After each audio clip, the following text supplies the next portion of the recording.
ஜஸாக்குமுல்லாஹு ஹைர்.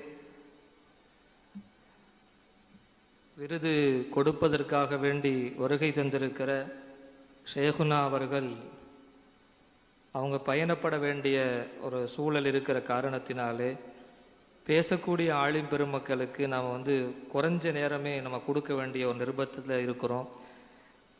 இன்ஷா அல்லாஹ் தொடர்ந்து அடையாறு ஜும்மா மஸ்ஜிதினுடைய தலைமை இமாம் மரியாதைக்குரிய டாக்டர் சதீதுதீன் பாக்கவி ஹஜ்ரத் அவர்கள் உரையாற்றுவார்.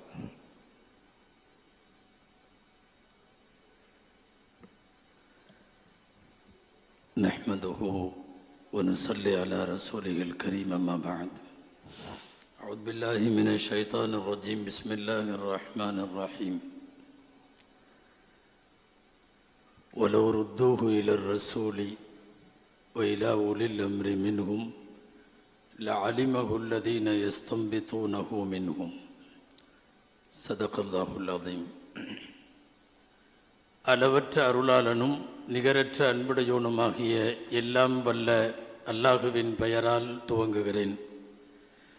அருமை நாயகம் முஹம்மதுர் ரசூலுல்லாஹ் ஸல்லல்லாஹு அலைஹி வஸல்லம் அவர்களின் மீதும் நற்பாக்கியங்கள் நிறைந்த அவர்களுடைய உம்மத்தின் மீதும் இந்த உயர்ந்த அரங்கில் வீற்றிருக்கிற நம் அனைவர் மீதும் எல்லாம் வல்ல அல்லாஹுவின் நல்லருள் என்றென்றும் நிறைவாக உண்டாவதாக.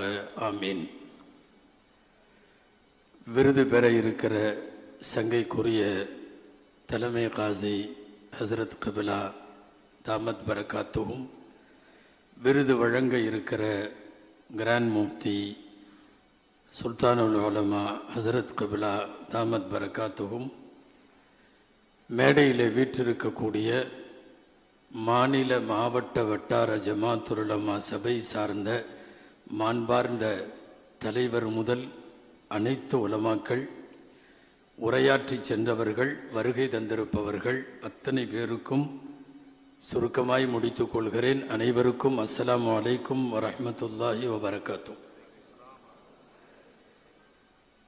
வாழ்த்தி பேசுகிற எல்லாரும் ஒரே மாதிரியாக பேசிடக்கூடாது அப்படிங்கிறதுக்காக ஜமாத்துலமால இதை பேசலான்னு கொஞ்சம் தலைப்பெல்லாம் சொன்னாங்க. காசி பொறுப்பின் முக்கியத்துவம் என்ன, தலைமை காசியின் தனித்துவம் என்ன அப்படிங்கிறது என்னுடைய தலைப்பு. இதில் கால சூழ்நிலை கருதி முந்தினதை விட்டாச்சு. இப்போது காசி பொறுப்பின் முக்கியத்துவம் வேறு நேரத்தில் பேசலாம். ஒரு 5 நிமிடத்திற்குள்ளாக தலைமை காசியின் தனித்துவம் என்பதை பற்றி மாத்திரம் ஒரு சில செய்திகளை உங்களோடு பகிர்ந்து நான் விடைபெறுகிறேன். அன்பானவர்களே, சங்கைக்குரிய அன்வர் பாஷா ஹஜ்ரத் அவர்கள் சொன்னது போல ஒரு சிறந்த பாரம்பரிய பின்னணி உடையவர்கள் கண்ணியத்திற்குரிய தலைமை காசி சாப் அவர்கள். எல்லாரும் இங்கே வாழ்த்தியது போல் காலம் கடந்ததற்கு பிறகு இப்படி ஒரு நிகழ்ச்சி அவர்களுக்கு நடத்தப்படவில்லையே என்கிற ஆதங்கப்படுவதை விட, அன்பானவர்களே, இவர்களுடைய தந்தையார் முகமது அசீசுத்தீன் சாப் மட்டுமல்ல, இவர்களுடைய பெரிய தந்தை, சிறிய தந்தை என்று குடும்பம் எல்லாம் சலாசில் அர்பா என்கிற தரீகாக்களோடு தொடர்புடையவர்கள். இவர்களுடைய பெரிய தந்தை ஹஜ்ரத் உபைதுல்லா நக்ஷபந்தி ரஹிமஹுல்லா, இவர்களெல்லாம் காதிரியா தரீகாவை சார்ந்தவர்கள்.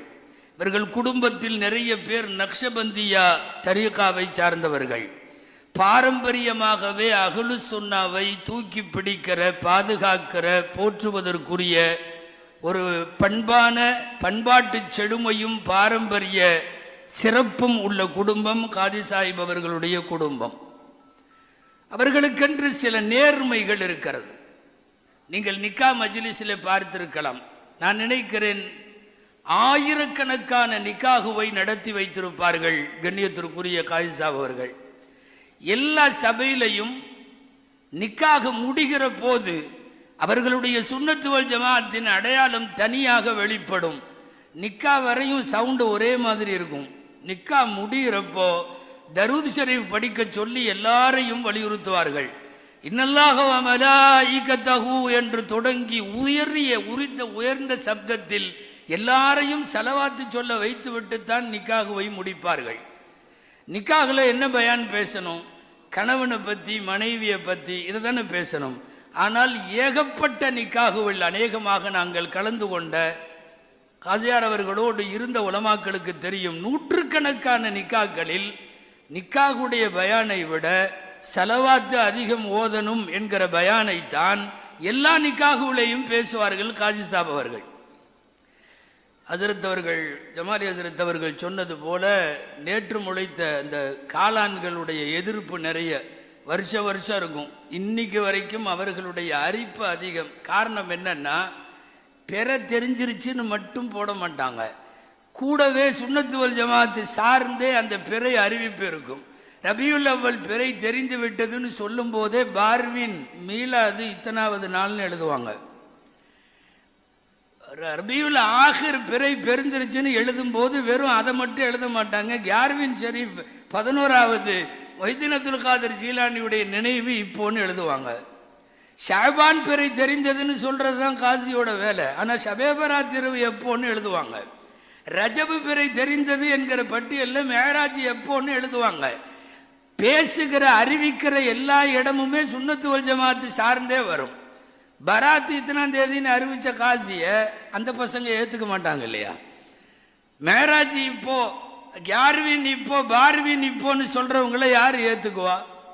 சுன்னத்து வல் ஜமாத்தினுடைய மிகப்பெரிய அடையாளமாய் கரெக்டா ரபியுல் அவ்வல் 12 அன்னைக்கு, அநேகமாக இங்க இருக்கிற இந்த கூட்டத்திற்கு நன்றாக தெரியும், நைட்டு மக்ரிபில் ஆரம்பித்து ஃபஜ்ர் வரையும் காசி சாப் அவர்கள் தங்களுடைய வீட்டில் ஆசாரை முபாரக் வைத்து சஹாபாக்கள் காலத்தில் இருந்து சேகரித்து வைத்திருந்த சஹாபாக்களினுடைய ரோமங்கள், தாபீன்கள், தபழ் தாபீன்களுடைய ஆடைகள், ரோமங்கள், ஏறத்தாழ போன நூற்றாண்டு வரைக்கும் இருக்கக்கூடிய இஸ்லாமிய ஆளுமைகளினுடைய எதுவெல்லாம் பகாயாக்கள் இருக்கிறதோ அதையெல்லாம் காட்சிப்படுத்தி வைப்பார்கள்.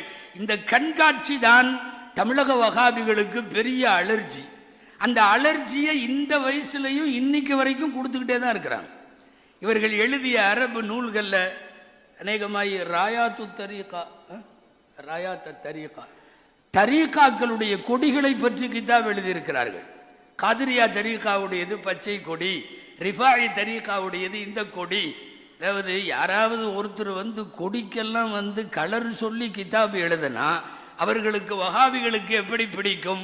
அந்த அடிப்படையிலே முன்னால பேசுறவங்க சொன்ன மாதிரி ஆண்டுதோறும் காதி சாஹிப் அவர்களை விமர்சிப்பதையும் நக்கல் செய்வதையும் தொழிலாக கொண்டிருந்தவர்கள் கூட. அதில் ஆச்சரியம் என்னன்னா, முந்தன் நாள் பெருநாள், மறுநாள் பெருநாள்னு எல்லாம் சொல்லிட்டு இருந்தவங்க திடீர்னு இந்த கால ஓட்டத்தில் அப்படி மாறி சேர்ற மாதிரி காதி சொல்றதே ஏற்றுக்கொண்டான். அதில் ஒரு பிரிவு இப்போ ஒரு 2 வருஷமா அப்படி ஓடிட்டு இருக்கு. என்னன்னா, காதி சொல்றதையே ஏற்றுக்கலாம் அப்படிங்கிற மாதிரி பிறை விஷயத்தில், அதாவது பிறை தெரிகிற மத்லா, அந்த மத்லா சரியாக இல்லை என்றால் காசிகளின் பொறுப்பு ரொம்ப முக்கியத்துவம். அவ்வளவு சீக்கிரமா ஏற்றுக்க மாட்டாங்க. ஏன்னா 6:20க்கு பிற பார்த்தவன் இஷா தொழுதுட்டு போன் பண்றான், நான் பார்த்தேன்னு. காதி சாப் அவர்கள் நேரடியாக வாழ்ந்தாங்க. இது என்ன இப்படியா அப்படியா? துருல் முக்தார் உள்ளிட்ட நூல்களில் கதாவத்தில் இருக்கிறவங்க எவ்வளவு தூரம் பிறை விஷயத்தில் பேணுதலாக இருக்க வேண்டும் என்பதை பற்றி உள்ள கண்டிஷன்ஸ் பார்த்தா தெரியும். காதி சாஹிப் செய்வதுதான் சரி. அந்த அடிப்படையில் தமிழகத்தினுடைய வெகுஜன முஸ்லிம்கள், ஒரு சில இயக்க சக்திகள், நீங்களாக எல்லாருமே இன்றைக்கு வரையும் காதி சாஹிப் பின்னாலே அணிவகுத்திருக்கிறோம், இனியும் அணிவகுப்போம் இன்ஷா அல்லாஹ். காதி சாஹிப் அவர்கள் அப்படிப்பட்ட தமிழகத்தினுடைய தீர்க்கமான மார்க்க ஆளுமையாக இருக்கிறார்கள். நிறைய முடிச்சிட்டேன், சந்திச்சிட்டாங்க, நிறைய கேசுகள் சந்தித்தார்கள், விரோதங்களை சந்தித்தார்கள், துரோகங்களை சந்தித்தார்கள்.